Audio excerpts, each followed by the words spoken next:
semaine à l'émission, 2 VUS compacts de luxe, le Acura RDX et le BMW X3. Parlons-en maintenant de la gamme. Oui, ça fait moins l'affaire, mais quand je regarde les chiffres de vente, je me dis, bien quand même, il y a des gens qui sont prêts à payer assez cher pour ces véhicules-là. Du côté du BMW X3 de nouvelle génération, évidemment, vous connaissez la chanson. Quand on arrive avec une nouvelle génération, c'est souvent l'occasion de monter le prix un peu. Oui. Ça commence à 63 000 pour la version 30 X-Drive d'entrée de gamme. Et pour la version M50 à moteur 6 cylindres en ligne, on est à 79 200 $. Évidemment, on peut rajouter des options par là-dessus. Presque à l'infini. Soyez sans crainte. La stratégie est conservée. Et justement, parlant d'options, la version qu'on a à l'essai était munie de plusieurs options. Ça monte le prix à 70 500 $ quand même. Pour l'Acura RDX, c'est beaucoup plus simple en termes de variantes et de gamme. On commence aux alentours de 57 500 $. On a seulement un groupe motopropulseur dans l'ensemble du catalogue, donc on ne se trompe pas avec ça. On peut se rendre jusqu'à 66 400 $. Et pour la version qu'on avait à l'essai, une Platinum E-Spec, tout équipé avec des options, on est à 67 900 $. Ouais, quand même un petit avantage pour l'Acura ici, dont le prix, en tout cas de notre modèle d'essai, est inférieur à celui du X3 Contest aussi. Absolument. Donc, allons découvrir ces deux véhicules ensemble. Pointage. Pour son prix dans la moyenne, l'Acura RDX obtient la note de 4 sur 5.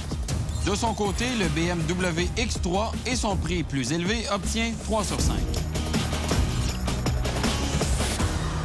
L'Acura RDX est un produit qu'on recommande chez RPM depuis longtemps maintenant dans cette version-là, parce qu'il est arrivé en 2019 puis il continue sous la même forme actuelle. Bien, absolument. On voit un peu l'ancêtre, j'ai envie de dire. Oui. Pas péjorativement, là, mais il y a quand même plus d'expérience sous cette forme-là sur les routes actuellement et ça paraît dans les lignes. Beaucoup plus complexe en matière de design, des lignes de caractère un peu partout. Oui. Même la devanture aussi, c'est plutôt chargé.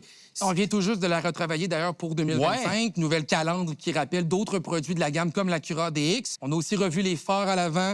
On a retravaillé le pare-choc aussi. Donc, on a essayé de donner une petite aire de jeunesse cette année. Mais c'est indéniable que c'est le même Acura RDX qu'on connaît déjà depuis quelques années aussi. Là. Je le regarde, il est beau, mais je me tourne ce bord-là, je dis, OK, on est ailleurs complètement. Là. Complètement, vraiment. Et même si on compare avec l'ancien X3, BMW a assagi les lignes. Beaucoup moins de lignes de caractère. On y va vraiment de façon très épurée. Ça commence à l'avant, la devanture qui est beaucoup plus simple qu'auparavant. Oui, la grosse grille de calandre typique de BMW. Là. On a fait un petit style avec des lignes à l'intérieur que je jaillis pas du tout. Oui, ça change, ça apporte le design du véhicule à un autre niveau. Même les phares plus petits qu'avant, plus simples, pare-choc aussi. Mais c'est quand je regarde le côté que là, je me dis, on est vraiment ailleurs. C'est sobre, ça fait chic. Oui, absolument. Ça fait haut de gamme comme produit. Notamment, oui, les lignes, mais aussi les proportions. Regarde le long capot, encore une fois. On parle souvent de ça. On le dit, ça fait plus prestigieux. On a ça du côté du X3. Les arches de roue aussi. Je vais me dire, voyons, qu'est-ce qu'il y a à dire là-dessus? Bien, c'est emprunté au BMW iX. Ça paraît. Le véhicule électrique, véhicule quand même plus haut dans la gamme du constructeur. Donc, on sent que BMW a une approche beaucoup plus épurée maintenant. Et je pense que ça va bien passer l'épreuve du temps. Une des choses qui m'avait surtout surpris, c'est la fenestration. Ben oui. À quel point c'est différent entre les deux véhicules. Tu sais, le RDX fait plus VUS. On le sent classique sur son approche. Plus travaillé. Plus travaillé également. On a les moulures là, qui sont classiques. À l'arrière, on a une fenestration qui est généreuse aussi. Oui, dans le haillon, tu veux dire. Dans le haillon, ça paraît vraiment là, la différence entre les deux produits parce que le X3 de son côté, il fait plus familial. On dirait quasiment une voiture familiale. Il y a le toit qui s'abaisse un peu, puis le panneau du haillon monte très haut. La lunette est vraiment assez étroite. Et c'est sûr qu'à l'intérieur, il va y avoir une différence sur la visibilité. 100%. C'est indéniable. Ouais. Donc ça, des fois, c'est ça qui est le fun de conserver le style qu'on a déjà acquis. C'est que ça fonctionnait bien. Acura prend pas trop de risques. Non. Ça aurait été le fun, par contre, d'avoir le choix de plusieurs options de personnalisation. Ce qu'on n'a pas actuellement dans la gamme. Tu sais, j'ai regardé le catalogue, le RDX standard a 3 couleurs de disponibles et accrochez-vous bien, gris, blanc ou noir. C'est le fun, et ça, on va chercher le A-Spec. Ensuite, on gagne un rouge et un bleu et 2 nouveaux gris qu'on a ajoutés pour 2025. Là, donc, noir, gris, blanc, rouge et bleu. C'est vraiment pas très extravagant comme choix de couleur. Il n'y a pas beaucoup de roues non plus disponibles en option. Donc, 3 versions seulement. Exactement. Il n'y a pas vraiment moyen de mettre un RDX à notre goût. Il faut juste choisir ce qui est là, puis bonne chance avec le résultat. Ce qui est plutôt désagréable, honnêtement, aujourd'hui, avec le prix des véhicules, je pense qu'on aurait pu se permettre d'avoir plus de personnalisation, comme le BMW nous le propose. Bien, ça a toujours été la force des constructeurs allemands et BMW exploite cette carte-là. Écoute, 12 couleurs disponibles, dont un gris mat foncé à 6 000 $. T'es pas obligé de la prendre. Non. Il y en a d'autres couleurs. Non, c'est ça. Mais bon, il est disponible quand même. 6 choix de roues. Puis même, tu sais, je regarde le côté. Si t'aimes pas les moulures en aluminium satiné, on est ailleurs quand même. On n'a pas de chrome. Mais si t'aimes pas ça, Ça découpe bien le véhicule, mais si tu les aimes pas, tu peux les avoir noirs si tu veux. Donc, il y a vraiment du choix, puis ça permet d'avoir un véhicule vraiment à son goût. Là. Ce que j'ai aimé beaucoup, c'est l'assemblage. On voit vraiment une qualité de différence entre les deux produits. Pas que le RDX fait mal les choses, tu sais, on le voit, tout se tient bien en main. Même quand on ouvre la porte, on sent que le produit, c'est bien conçu, c'est bien construit. Mais est-ce que ça a le prestige de la BMW? Non, c'est ça. On n'est pas là. Je trouve ça, là, c'est solide. Puis juste la sensation... La poignée, quand tu tires la poignée, t'as quelque chose dans les mains, tu sais. Et même quand on ferme la porte, ça sonne solide. On a l'impression d'avoir un produit solide entre les mains. Dommage, par contre, pour la qualité de peinture. J'ai remarqué que les deux produits n'ont pas une qualité de peinture qui est très élevée. Il n'y a pas une grande différence non plus entre les deux. Puis quand on est rendu à payer une somme autant élevée pour un VUS compact de luxe, ça aurait été la moindre des choses d'avoir une qualité plus épaisse. Ben oui. Pointage. C'est pour cette raison que l'Acura RDX obtient la note de 7 sur 10. Le BMW X3 s'en tire légèrement mieux avec 8 sur 10. On est de retour sur les magnifiques routes de Charlevoix pour mettre à l'essai nos deux VUS compacts de luxe. Oui. Le BMW est de toute nouvelle génération, tandis que l'Acura RDX date de plusieurs années maintenant. Là. Oui, mais quand même, c'est un véhicule qu'on recommande à tour de bras depuis de nombreuses années. Et le BMW, lui, arrive avec des nouvelles technologies, autant au niveau de la motorisation que de l'habitacle aussi. Est-ce que ça va faire une différence dans l'expérience globale de conduite? On va découvrir ça aujourd'hui. Il faut quand même dire qu'on a deux véhicules aux origines différentes aussi. Un véhicule allemand avec le BMW, un véhicule japonais avec l'Acura. Donc, deux manières de nous servir le luxe. Oui. De manière différente. Oui. On va aller voir ça. Absolument.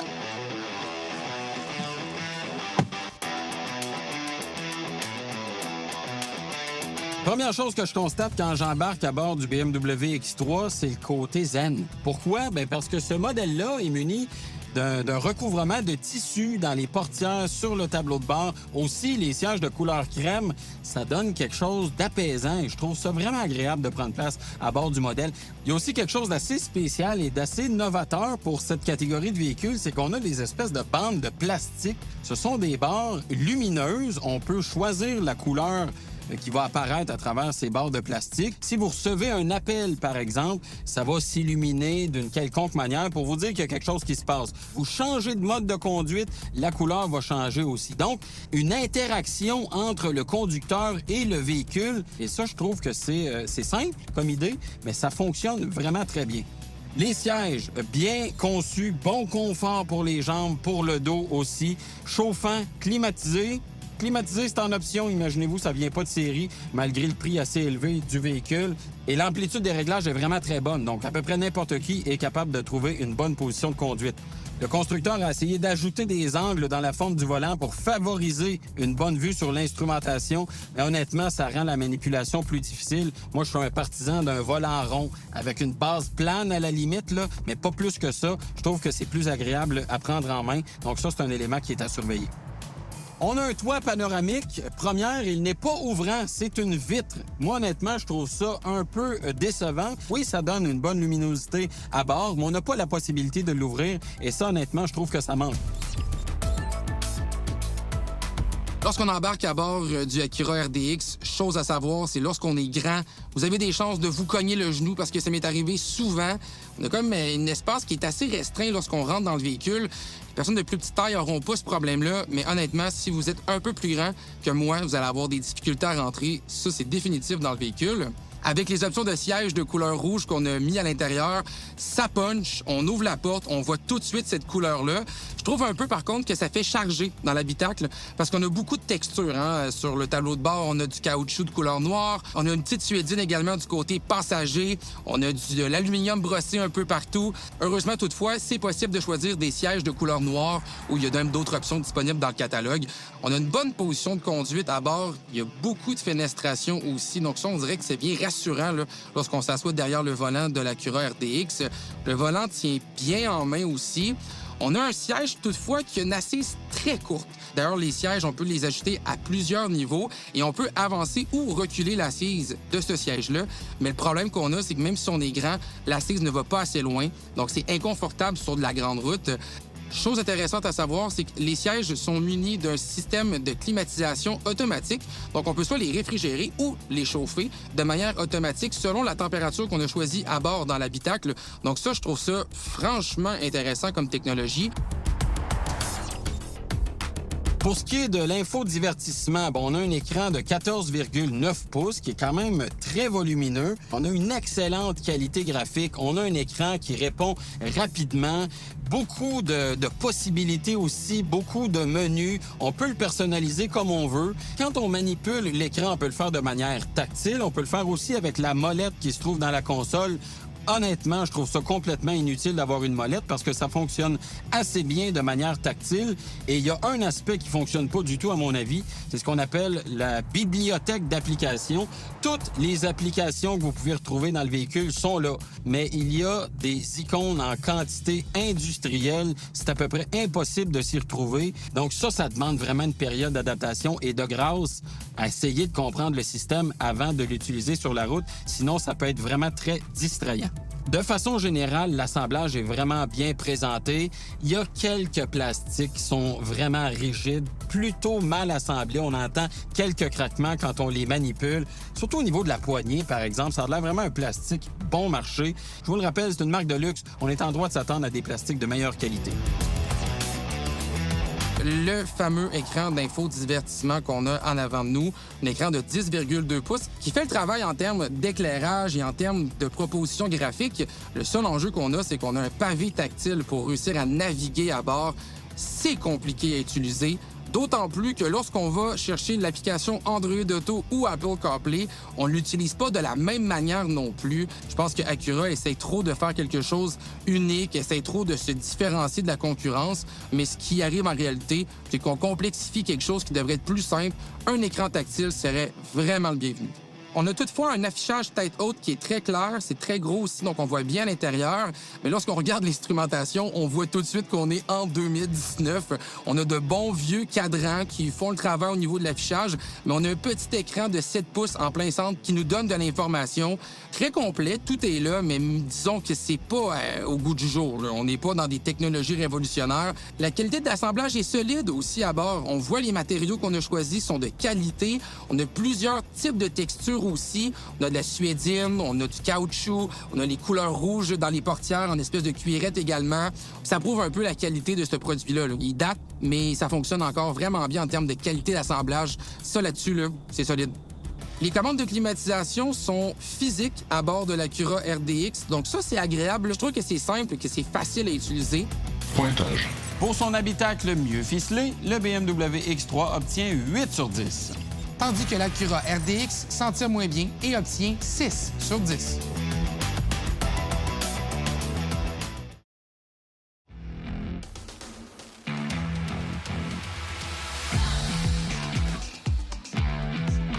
On va maintenant parler de la capacité intérieure des VUS compacts de luxe qu'on met à l'essai. C'est un élément très important lorsqu'on choisit un VUS compact, justement. L'Acura RDX, de son côté, très spacieux à l'arrière. On a une très belle ouverture aussi des portes, donc c'est facile de prendre place à bord. Il faut par contre que je pointe que la banquette est très basse. Donc pour ceux qui ont des grandes jambes comme moi, ça arrive vite très, très bas et on n'a pas beaucoup de soutien en dessous des cuisses. Donc ça, pour ça, c'est à revoir. Les commodités aussi à l'arrière sont assez limitées. On a des prises à téléphone intelligent. On a pu ajuster aussi la température un petit peu. Mais pour un véhicule aux alentours de 70 000 $, c'est plutôt restreint à ce chapitre. Heureusement, fenestration qui est très généreuse. On peut vraiment bien voir à l'extérieur. On se sent très bien aussi. C'est lumineux à bord. Donc ça fonctionne bien. Là où est-ce que j'ai été surtout impressionné, c'est à l'arrière, derrière la deuxième rangée.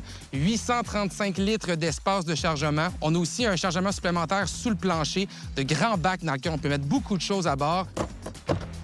Juste un ballon de trop. On peut aussi pencher les sièges de la deuxième rangée et avoir 2260 litres de disponibles. Je trouve ça très spacieux jusqu'à présent. Les rangements là, sous le coffre, c'est génial. L'Acura RDX propose donc beaucoup d'espace, puis je pense qu'il va surplanter le BMW X3 à ce chapitre. Tada! Pour ce qui est des capacités intérieures du BMW X3, on commence par les places de deuxième rangée. Accès difficile, malheureusement, à cause du seuil de la portière qui est vraiment très large. La banquette aussi est reculée dans l'habitacle. On doit vraiment se glisser. En plus, la banquette est trop basse. Il n'y a pas de support. C'est pas qu'on manque d'espace. C'est vraiment pas ça le problème. C'est juste que la banquette est mal configurée. On a quelques possibilités de réglage de climatisation, mais en matière de commodité, ça s'arrête pas mal là. On a un toit vitré panoramique qui n'est pas ouvrant, mais qui permet quand même d'apporter une bonne luminosité à l'intérieur. Et quand on se rend à l'espace de chargement, on se rend bien compte rapidement que le seuil est un peu trop élevé et on fait face à un cache-bagage. C'est un élément souvent qui est oublié, mais celui-ci peut être rangé facilement sous le plancher. En matière d'espace, on est à 570 litres. Ce qui est quand même assez bas par rapport à la concurrence, mais il faut savoir que le constructeur calcule l'espace jusqu'au dossier des sièges arrière et non jusqu'au plafond en comparaison avec la concurrence. Ce qui est un peu dommage, c'est l'inclinaison du dossier du siège arrière qui me crée un gros angle mort quand j'ai des gros objets. Et quand il est question de l'espace de chargement, une fois la banquette rabattue, on est à 1700 litres. Encore une fois, le constructeur calcule l'espace de chargement jusqu'à la hauteur des vitres, ce qui désavantage le X3, du moins sur papier. C'est de l'allure, ça? Ça marche. Pointage. Pour sa polyvalence accrue, le BMW X3 obtient 8 sur 10. L'Acura RDX obtient 7 sur 10.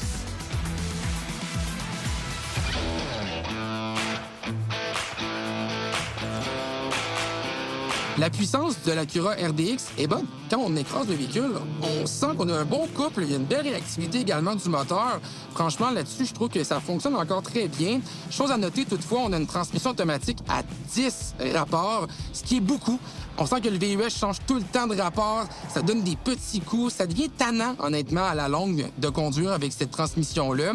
Heureusement, on a différents modes de conduite qui viennent aider la transmission, mais qui viennent aussi changer complètement le comportement routier de l'Acura RDX. On a une suspension adaptative, et ça nous aide beaucoup. Cette suspension-là va soit être plus dure lorsqu'on veut conduire en situation sportive, donc quand on sélectionne le mode sport, ou va être plus molle lorsqu'on veut être plus confortable avec justement le mode confort qui vient rendre le véhicule complètement différent en termes de dynamique de conduite. Je suis le premier à dire justement que les constructeurs automobiles s'amusent à mettre des modes de conduite sans réellement injecter quelque chose d'autre dans la conduite. Mais dans le cas d'Acura, et surtout avec la RDX, j'ai vu une différence et j'ai apprécié ça. J'ai vraiment aimé naviguer à travers les différents modes de conduite. Ça fonctionne bien. On a un système SH All-Wheel Drive à bord. C'est un système intégral qui a fait la réputation maintenant d'Acura, on peut le dire. Ça vous donne envie de conduire le RDX. Ça, bien vraiment, là, aujourd'hui, là, on a moins en moins de véhicules qui ont cette prétention-là. Je pense qu'ils se démarquent quand même bien avec ça. Le freinage de l'Acura RDX est bon, ça mord. Mais malheureusement, ce que j'ai senti, c'est une pédale qui est un peu hésitante. Il faut vraiment appliquer une bonne puissance pour avoir du freinage. C'est une mécanique qui fonctionne très bien. On a assez de puissance, transmission bien calibrée, qui réagit au doigt et à l'œil. Je demande la puissance, c'est parti, ça y va, pas d'hésitation dans les rétrogradations et ça va varier justement en fonction des modes de conduite. Ils sont au nombre de 3 ici. On a le mode personnel, qui est, si on veut, le mode normal. Mais on a aussi le mode sport. Ça va modifier, oui, la présentation de l'instrumentation. Ça change aussi le comportement du véhicule. Meilleure réponse de la motorisation, meilleure réponse de la transmission. Direction un peu plus lourde également.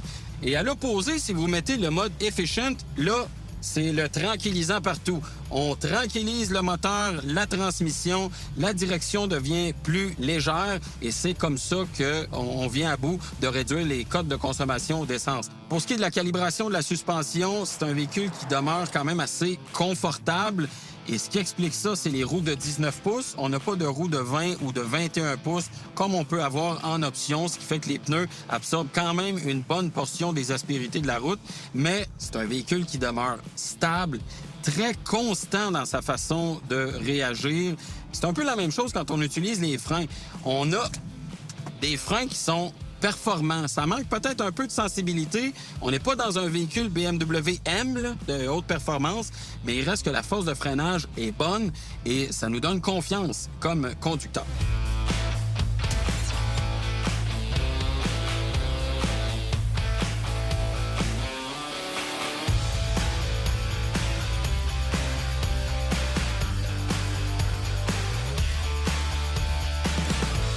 Chose qui fait moins luxueux, selon moi, c'est l'insonorisation à bord de l'Acura RDX. On a une insonorisation qui est correcte, mais qui n'est pas à la hauteur des VUS compacts de luxe qu'on a aujourd'hui. On entend des bruits de vent qui nous viennent du toit du véhicule. On entend le roulement également à bord. Ça fait vraiment moins haut de gamme, surtout lorsqu'on le compare à certains concurrents comme le BMW X3. On a le système de son de marque ELS aussi qui s'illumine la nuit, donc ça donne un petit côté un peu plus éclaté en soirée. Franchement, je pense que là-dessus, ça fonctionne encore bien. Ce que je constate en conduisant le BMW X3, c'est qu'on a très peu de bruit qui entre à l'intérieur du véhicule. C'est un véhicule qui est silencieux.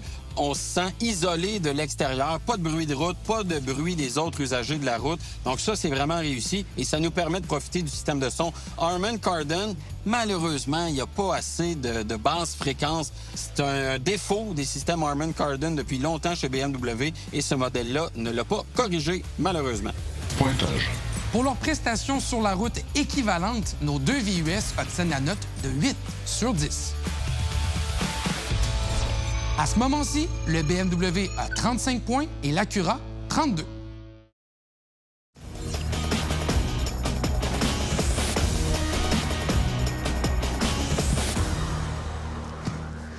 Je le fais plus.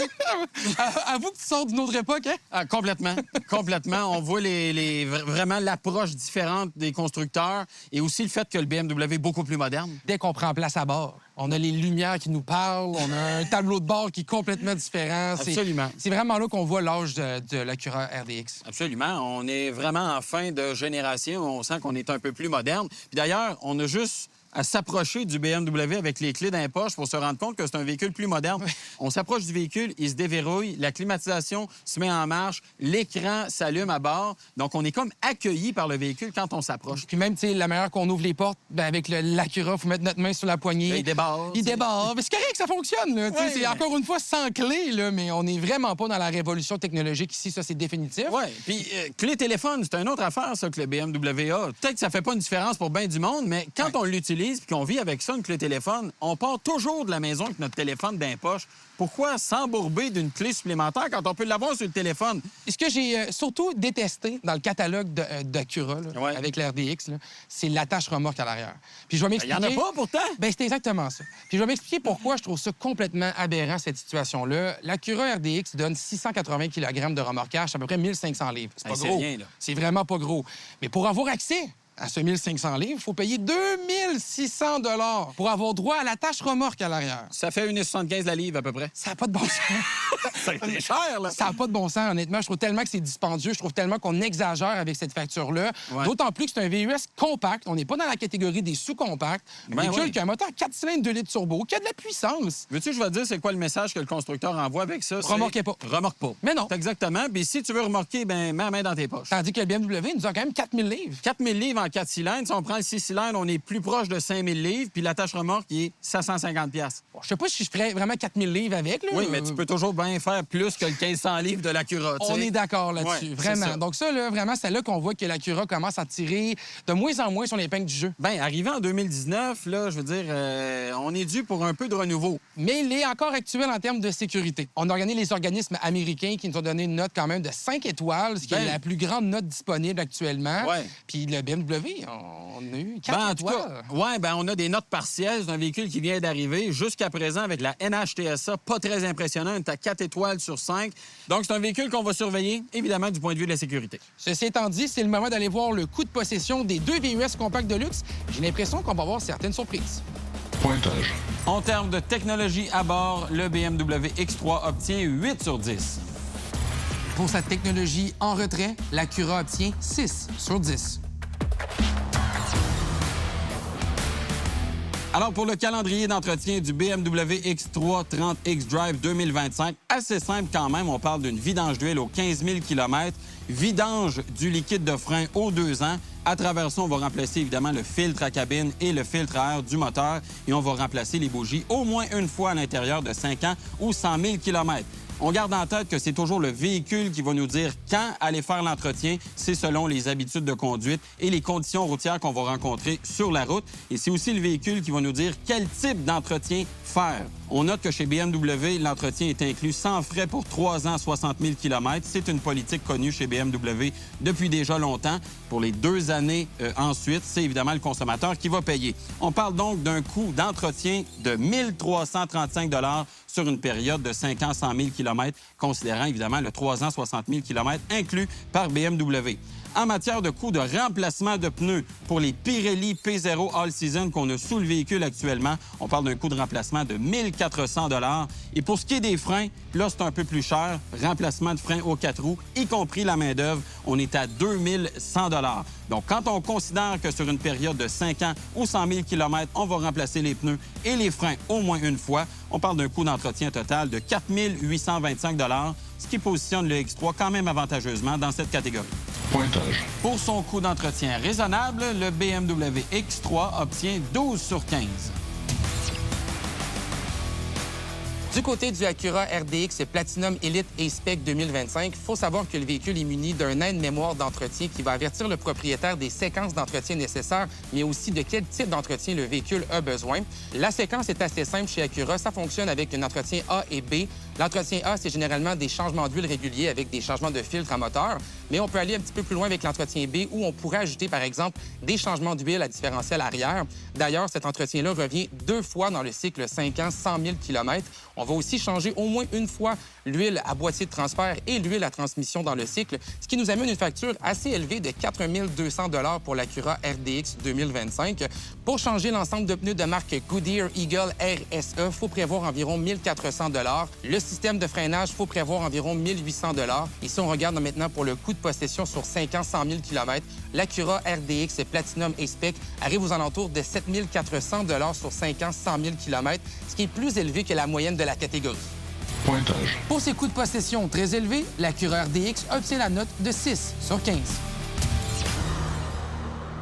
De retour à RPM, et souvent à ce moment-ci, on vous dit le pointage est serré. Dans ce cas-ci, ce n'est pas du tout. Non, c'est pas vraiment très serré. Du côté de l'Acura RDX, on est à 44 points sur 100, alors que du côté du BMW X3, on est à 55. Ouais. Donc, quand même un avantage de 11 points pour le BMW. Il reste encore des catégories à accumuler. Donc, Ça on joue, verra. là. Ça va sans doute faire une différence.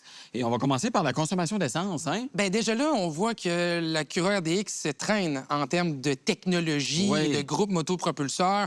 On a une consommation moyenne aux alentours de 10,8 litres pour l'Acura RDX. Et si on le compare au BMW, Qui est à 7,2. c'est gênant. Puis là, soyez certains, ça s'est fait dans les mêmes conditions, là. On a fait les mêmes Les tests deux pour véhicules, les deux. là, vraiment sur la même route, tout ça. Donc, c'est vraiment 2 résultats comparables. Vraiment. Il y a certainement un avantage du côté du BMW ici, là. Et ça, je pense que c'est important de le noter, justement, le retard technologique. Hein. C'est Oui. c'est ça qu'on commence à voir là, Oui, oui, avec oui. l'Acura RDX. Oui. Au niveau des garanties, par contre, c'est Oui. presque semblable. C'est presque nez à nez, à vrai dire, parce qu'on est à 4 ans à 80 000 km Pour les deux. pour la garantie générale. Pour ce qui est de la garantie du groupe motopropulseur, on est à... 5 ans, 100 000 pour Acura. C'est ça, petite différence, alors que chez BMW, on est toujours à 4 ans, 80 000 km. Oui. L'avantage, toutefois, de BMW, c'est la garantie contre la perforation. Excellent. 12 ans, kilométrage illimité. C'est rare qu'on voit ça dans l'industrie. On retrouve ça dans les marques de luxe, principalement, puis BMW, mais c'en est une. Et c'est vraiment agréable d'avoir ce genre de garantie-là. Chez Acura, on est à 5 5 ans, ans. kilométrage illimité. là. Clairement, une bonne différence ici, mais Ouais. malgré tout, grâce à sa garantie motopropulseur convaincante avec Ouais. Acura, on met les deux véhicules exactement à la même note. Donc, on a une note de 7 sur 10 pour nos deux VUS compacts. Disons simplement qu'ils ont chacun leur avantage dans cet aspect de la garantie. Là où ça peut jouer, la fiabilité. Oui, ça peut quand même jouer pas mal parce qu'on a de l'historique du côté des deux modèles. Évidemment, du côté de chez BMW, des véhicules qui sont plus complexes, peut-être un historique qui est moins encourageant que ce qu'on a du côté des constructeurs japonais. Voilà. On donne donc au X3 la note de 6 sur 10 en termes de fiabilité. Et pour l'Acura RDX, écoutez, on connaît très, très bien le groupe motopropulseur qu'on a. Donc, c'est pour ça là. qu'on lui donne la note de 8 sur 10. Un produit qui s'est montré fiable. Et j'ai Qui envie est de- établi et aussi qui sur est le établi. marché. Et Il faut que ce soit payant quelque part. J'ai là. envie de dire, c'est une valeur sûre en Ben termes de oui, fiabilité dans le absolument. segment. Oui, oui. Parlons aussi de la valeur de revente. Oui. C'est aussi un argumentaire très fort pour l'Acura RDX. Oui. Un produit qui conserve très bien sa valeur généralement. Ça m'a surpris parce que chez BMW, normalement, on a une bonne valeur de Ouais. revente, mais force est de constater que chez Acura, on a quand même un avantage ici. Ah, là. clairement, c'est sûr que les éléments de fiabilité doivent rassurer les acheteurs dans les véhicules Certainement. d'occasion. Ça fait en sorte qu'on a une meilleure valeur de revente que le BMW X3 et on lui donne à l'Acura RDX la note de 8 sur 10. Tandis que le BMW X3, lui, a 6 sur 10 pour la même catégorie. Et là, on va vous parler des points forts, points faibles maintenant de nos deux VUS. Oui. Et je te laisse commencer avec le X3. Et je commence ça avec les points positifs. Performance générale qui est très bonne. Habitacle à l'avant qui est également bien réalisé. Et des faibles coûts d'entretien, quand même un avantage du X3. Point négatif maintenant, visibilité qui est difficile, surtout vers l'arrière du véhicule. L'accès à bord du véhicule qui est difficile et les places arrière qui sont inconfortables. Pour l'Acura RDX, ses points positifs sont son rouage intégral qui est performant, sa visibilité qui est très bonne et aussi sa fiabilité qui est reconnue. En termes de négatifs maintenant, ses coûts d'entretien qui sont démesurés. On a également son pavé tactile pour l'infodivertissement qui ne fonctionne pas du tout. Bien évidemment, c'est un modèle qui commence à être vieillissant. Et allons-y maintenant avec la recommandation. Pour l'Acura RDX, c'est un véhicule qu'on continue de recommander. Vous l'avez vu, clairement, des retards technologiques, modèle qui vieillit. Mais en termes de fiabilité et de valeur de revente, des ingrédients très logiques, c'est un véhicule qui se démarque encore. Du côté du BMW X3, même si c'est une nouvelle génération, on commence à avoir du recul. Ça fait à peu près 1 an qu'il est sur le marché, même un peu plus. La fiabilité s'est avérée bonne. Et de toute façon, si on se base sur l'ancienne génération, ça allait bien de ce côté-là. Donc, c'est un véhicule qu'on recommande également. C'est le moment des notes finales. Eh oui! Et on commence avec le BMW X3. Qui a accumulé au total pour les points finaux 74 points sur 100. Tandis que pour l'Acura RDX, une partie de jeu un peu plus difficile et on obtient la note de 67 sur 100. Je note quand même que l'écart s'est rétréci avec les dernières étapes qu'on vient de franchir. Il y a quand même un bon avantage du côté du RDX, du côté rationnel. Oui, puis c'est là qu'on dit tout le temps quand on revient de la pause, hein, vous allez voir, ça peut changer. Bien Oui. là, on voit le rattrapage que le véhicule a réussi à faire, mais c'était trop peu, trop tard. On voit vraiment que le manque de technologie rattrape le RDX. Puis quand on regarde les codes de consommation, on regarde les performances sur la route, on n'a pas le choix d'admettre que le BMW X3 a une longueur d'avance.